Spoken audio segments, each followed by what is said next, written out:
అన్ని దానాల్లో కన్నా రక్తదానం అనేది మహా గొప్ప దానంగా భావిస్తాం.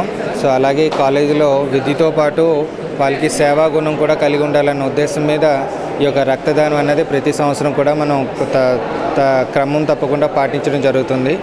సో వాళ్ళకి కూడా పిల్లలకి ఒక బాధ్యత, సమాజం పట్ల ఒక బాధ్యత ఉండాలన్న ఉద్దేశం మీద తర్వాత మా యొక్క head of the department Srinivas గారు ఆయన చెప్పడం ఏంటంటే ఈ యొక్క సమ్మర్లో ఎక్కువగా కూడా అందరూ కూడా ఏంటంటే రక్తం అన్నది అందరికీ ప్రతి ఒక్కరికి అవసరం పడుతుంది కనుక ఈ టైంలో పెడితే బాగుంటుందన్న ఉద్దేశం మీద ఈ యొక్క బ్లడ్ డొనేషన్ క్యాంప్ అనేది ఒకరోజు నివేదన పెట్టడం జరిగింది. ఇది మించుమించు ఒక 200 యూనిట్ల వరకు ఇవ్వడం జరుగుతుందండి.